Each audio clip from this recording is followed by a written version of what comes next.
Hello students, my self Sushmita Dhankhar और आज हम करने जा रहे हैं क्लास 8 का सिविक्स का चैप्टर फर्स्ट, जो है कि the Indian constitution. Indian constitution के बारे में पढ़ने से पहले हमें ये जानना होगा कि असल में कॉन्स्टिट्यूशन होता क्या है।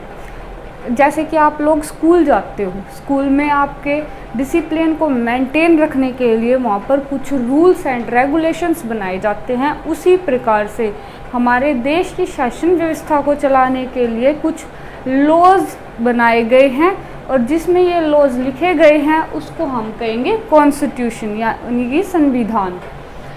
अब हम इसकी डेफिनेशन देख लेते हैं। संविधान की डेफिनेशन, कॉन्स्टिट्यूशन की डेफिनेशन क्या होती है। A written document in which we find rules that are formulated through consent is called a constitution। ऐसे लिखित दस्तावेज जिनमें हमें क्या मिलते हैं, रूल्स मिलते हैं जो सर्वसहमति द्वारा फॉर्मुलेटेड बाय कंसेंस, जो सर्वसहमति के द्वारा बनाए गए हैं उसको हम कहेंगे कॉन्स्टिट्यूशन। ऐसे दस्तावेज जिसमें हमें नियम पता चलते हैं जो सर्वसहमति से बनाए गए हैं उसे हम कॉन्स्टिट्यूशन कहते हैं। अब आप ये सोच रहे हो कि कॉन्स्टिट्यूशन एक दिन में बन गया या एक व्यक्ति द्वारा बना दिया गया। ऐसा नहीं है। कॉन्स्टिट्यूशन को बनने में 2 साल 11 महीने और 18 दिन का समय लग गया था। और जो इंडियन कॉन्स्टिट्यूशन है वो लॉन्गेस्ट कॉन्स्टिट्यूशन है। इसमें 95 आर्टिकल्स हैं इन 22 पार्ट्स एंड 8 कॉन्स्टिट्यूशन के बारे में आपको पता चल गया। अब हम ये जानेंगे कि कॉन्स्टिट्यूशन की ज़रूरत हमें क्यों पड़ी, वाई वी नीड कॉन्स्टिट्यूशन। तो इसको हम पॉइंटों के माध्यम से समझने की कोशिश करते हैं। Constitution tells us what the fundamental nature of our society. Constitution यानी कि संविधान हमें हमारे समाज की प्रकृति के, मौलिक प्रकृति के बारे में बताता है। सेकंड पॉइंट है हमारा, a constitution help serve as a set of rules and principle that all person in a city can agree. Constitution हमें ऐसे सिद्धांत और नियम प्रदान करता है जिस पर देश का प्रत्येक नागरिक सहमत हो, जिस पर देश का प्रत्येक नागरिक सहमत हो। Certain ideals that forms the base of kind of country that we as citizen aspire to live in। यह उस देश के लिए आदर्शों का निर्धारण करता है जिस देश में के नागरिक के रूप में हम रहने की इच्छा प्रकट करते हैं। हमारा 4th पॉइंट है, Constitution often lays down rules that guard against misuse of authorities by our political leader। Constitution हमें ऐसे नियम प्रदान करता है जिसके द्वारा जो हमारे पॉलिटिकल लीडर्स हैं वो अपनी ताकत का, अपनी पावर का मिसयूज ना करें, यानी कि गलत इस्तेमाल ना है। Constitution guarantees the right to equality to all person. जो हमारा संविधान है वह बिना किसी भेदभाव के सभी व्यक्तियों को समानता का अधिकार प्रदान करता है। अब हमने पढ़ लिया कि कॉन्स्टिट्यूशन क्या होता है, कॉन्स्टिट्यूशन क्यों जरूरी है। अब हम पढ़ेंगे इसके कुछ की इंग्रेडिएंट्स। की इंग्रेडिएंट्स जैसे कि हम मम्मी सब्जी बनाती है, सब्जी के की इंग्रेडिएंट्स क्या होते हैं, नमक, मिर्च और हल्दी। अगर उसमें ये सब्जी में ये की इंग्रेडिएंट्स ना हो तो सब्जी बेस्वाद लगेगी। वैसे ही अगर हमारे संविधान में ये 4 की इंग्रेडिएंट्स नहीं होते तो हमारे संविधान का कोई अस्तित्व ही नहीं था। हमारा देश आज़ाद तो हो गया था लेकिन उसको स्ट्रॉन्ग और लोकतांत्रिक बनाना किसके हाथ में था, हमारे संविधान के हाथ में था। ठीक है, तो अब हम पढ़ने जाएंगे हमारे की इंग्रेडिएंट्स, संविधान के की इंग्रेडिएंट्स के बारे में। हमारा पहला इंग्रेडिएंट या तत्व है फेडरलिज्म। फेडरलिज्म होता है भाई संघवाद।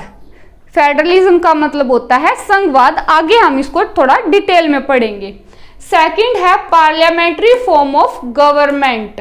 गवर्नमेंट यानी कि सरकार का संसदीय स्वरूप। पार्लियामेंट्री फॉर्म ऑफ गवर्नमेंट, सरकार का संसदीय रूप। सेपरेशंस ऑफ पावर्स यानी कि ताकत का बंटवारा, यानी कि ताकत का बंटवारा। Fundamental rights. Fundamental rights, fundamental rights यानी कि जो हमारे मौलिक अधिकार हैं। आइए तो चलते हैं, इनको और डिटेल में पढ़ते हैं। अब हम पढ़ते हैं फेडरलिज्म के बारे में। फेडरलिज्म क्या होता है? The existence of more than one level government, यानी एक से अधिक सरकारों का अस्तित्व में होना, एक से अधिक सरकारों का अस्तित्व में होना। जैसे कि panchayat is responsible for village, जो पंचायत है वो रिस्पॉन्सिबल है गांव के लिए। स्टेट गवर्नमेंट रिस्पॉन्सिबल है स्टेट के लिए। And central government is responsible for the entire country, जो हमारी सेंट्रल गवर्नमेंट है वो पूरी कंट्री यानी पूरे देश के लिए के प्रति जवाबदेह है। ठीक है, ये आपको फेडरलिज्म समझ में आ गया। अब हम चलते हैं पार्लियामेंट्री फॉर्म ऑफ गवर्नमेंट के ऊपर, यानी कि सरकार का संसदीय रूप, स्वरूप। इसका मतलब दैट पीपल ऑफ इंडिया, जो भारत के नागरिक हैं, हैव अ डायरेक्ट रोल, सीधा उनकी भागीदारी, सीधी भागीदारी है उनकी इन इलेक्टिंग देयर रिप्रेजेंटेटिव, अपने उम्मीदवार को चुनने में, इररिस्पेक्टिव, बिना किसी जाति और पंथ के भेदभाव के। हम पढ़ते हैं हमारा third point, separation of power, शक्तियों का बंटवारा। There are 3 organs of government. Government के 3 ऑर्गन्स हैं। पहला लेजिस्लेचर, दूसरा एग्जीक्यूटिव, थर्ड है जुडिशरी। लेजिस्लेचर क्या होते हैं? It refers to our elected representative, इससे यानी विधानमंडल। लेजिस्लेचर होता है विधानमंडल।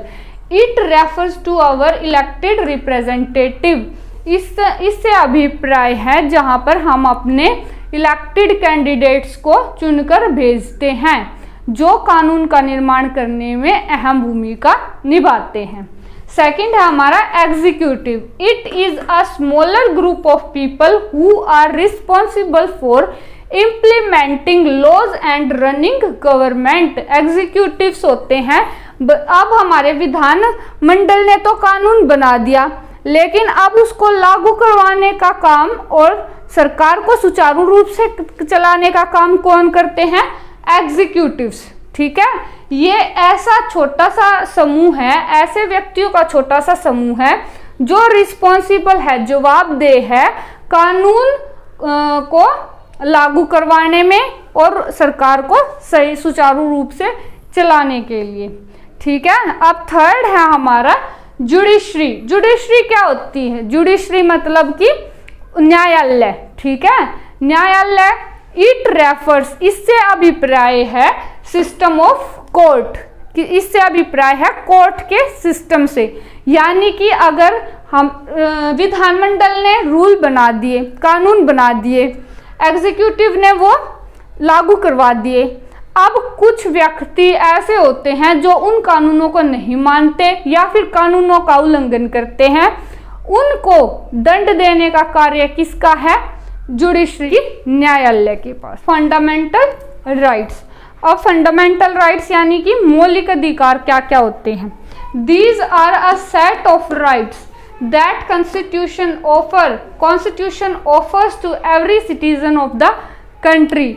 ये ऐसे अधिकार हैं जो भारत में रहने वाले, जो हमारे देश में रहने वाले प्रत्येक नागरिक को दिए गए हैं। 6 प्रकार के हमारे फंडामेंटल राइट्स हैं। आइए देखते हैं कौन कौन से हैं। पहला है राइट टू फ्रीडम। पहला हमारा अधिकार है राइट टू फ्रीडम का, यानी कि अधिकार, हम देश में कहीं भी घूम फिर सकते हैं, कहीं भी बसने की आज़ादी है और अपने विचार एक दूसरे के समक्ष प्रकट कर सकते हैं। तो ये क्या है? आज़ादी का अधिकार। दूसरा हमारा राइट टू इक्वालिटी, लिंग जाति भेदभाव के बिना समानता का अधिकार।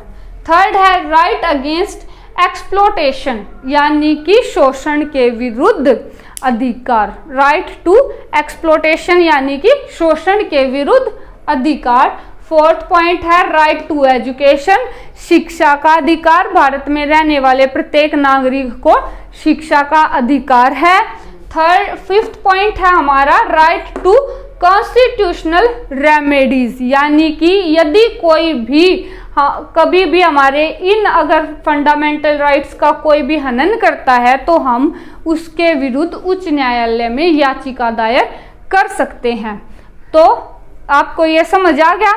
अब हम लेते हैं एक छोटा सा रिकैप चैप्टर का कि हमने क्या क्या पढ़ा। हमने पढ़ा कॉन्स्टिट्यूशन क्या होता है, सेकंड हमें कॉन्स्टिट्यूशन की जरूरत क्यों पड़ती है, थर्ड की इंग्रेडिएंट्स ऑफ आवर कॉन्स्टिट्यूशन।